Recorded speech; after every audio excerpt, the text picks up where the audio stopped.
question that story of Abraham and his son, given many names, the testing of Abraham, the sacrifice of Isaac, the binding of Isaac, no matter how you describe it, it is certainly one of the most troubling stories in all of Scripture. And it is also one of the most beautifully written stories in Scripture. There is a spareness to its language that creates this kind of taut psychological tension. What is left out, namely any description of the emotional realities, ends up being so powerful in our imagination. The description is almost liturgical. The journey, the calling from God, the direction to go, the collection of items, the gathering of the needed items, and the setting off of the traveling party. And then getting to the place where God intends, leaving behind the servants who have helped them on their journey. There is Isaac's voice and Abraham's reassurance that God will provide. There is the binding of Isaac, who is by no means a small child, according to Scripture studies, probably somewhere around 11, 13. There is the angel's voice, finally coming with God's intention to spare the child. And at the end, more reassurance of blessing heaped upon Abraham. But notice in this whole passage, we hardly hear Isaac's voice at all, except for to ask the question, here's the fire, here's the wood, where is the lamb? And I wonder what the aftermath of this story could possibly be. A trauma which is never again referred to in Scripture, but present probably to Abraham and Isaac surely for the rest of their days. Throughout all this, whenever Abraham is called upon, he answers, "Here I am." So what is the intention behind this story as we look at it as a whole? I've encountered this story so many times in my years of ministry and always go back looking to the scholars who are going to tell me something about why would this story be in our Scriptures. There are some patterns of thoughts that show up every now and then. Some scholars suggest that this story puts a dramatic end to an older pattern of human sacrifice that did actually exist many, many centuries ago. But that as Israel came into its maturity, it developed this story to say we are not going to be a religion of human sacrifice. Others say that this is a test of Abraham's loyalty, which sets the bar very high for our loyalty, our trust in God. Others say it's not really a test of Abraham's trust in God, but rather a story to help us understand Abraham's trust in God's capacity to fulfill the promises even when fulfilling them seems impossible. Others suggest that there might be an omitted conversation that happened between Abraham and Isaac, and that there might have been a shared understanding that enabled Isaac to say yes to this path forward, and that he would be the namesake of the promises that God will fulfill through Abraham.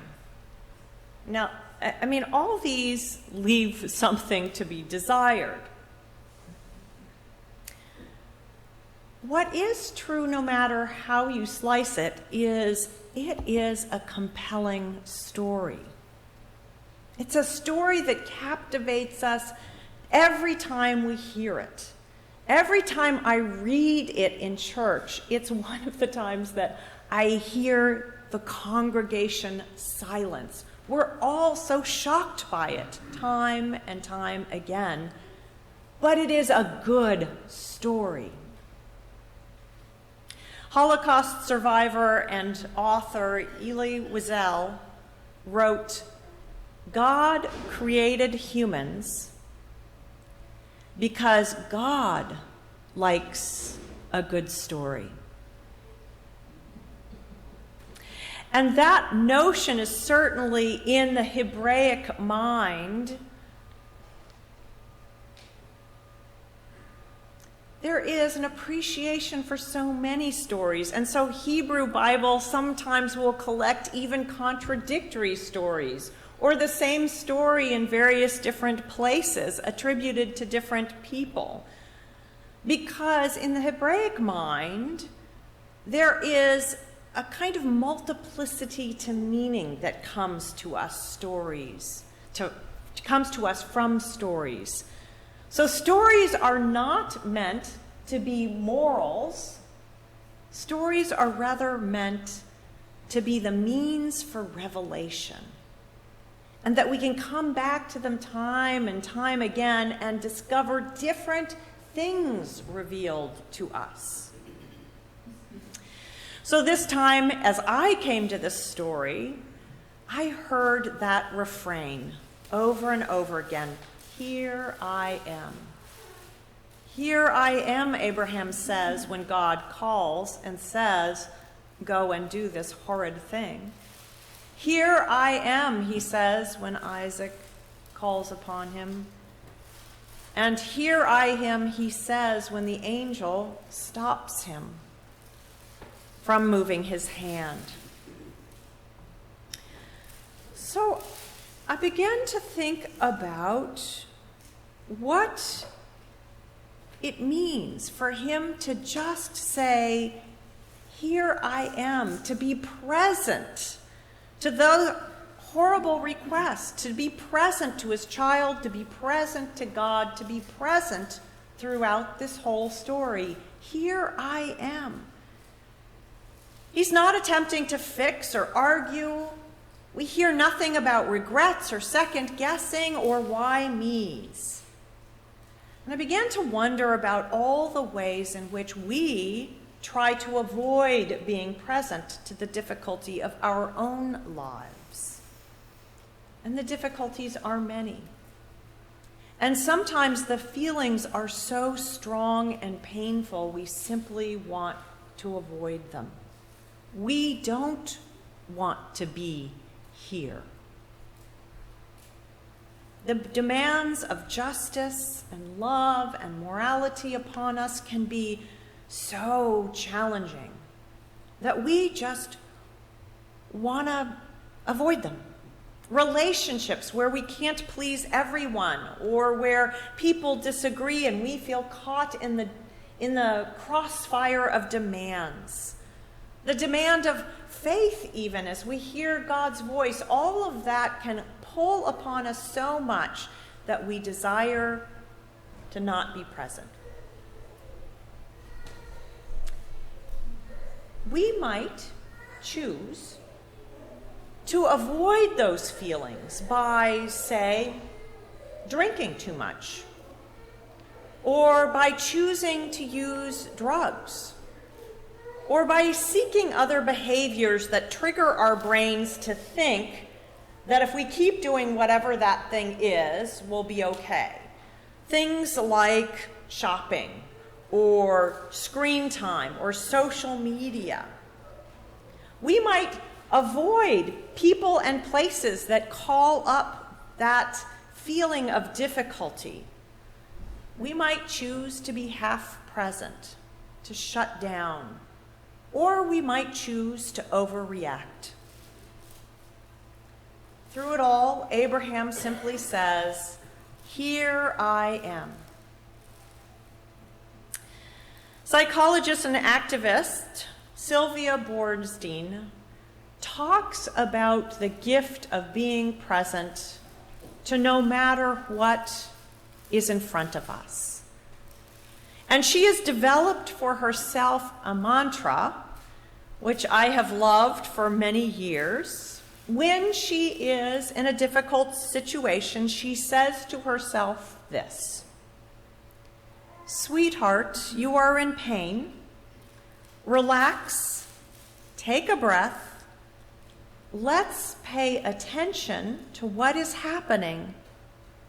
Then we'll figure out what to do. Here I am. Let's pay attention to what is happening."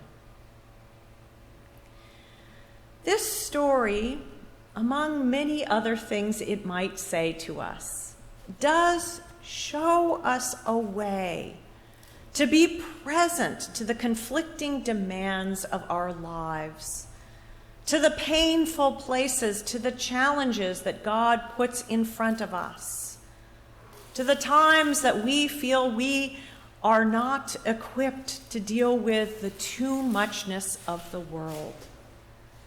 And that is not to run to avoid or to hurry to fix, but simply to say, "Here I am." Because when we are present to the life God has given us, fully present, we might discover, as Abram did, that where we had no resource, were without faith and wherewithal, God does provide. Here I am. God, I trust in you.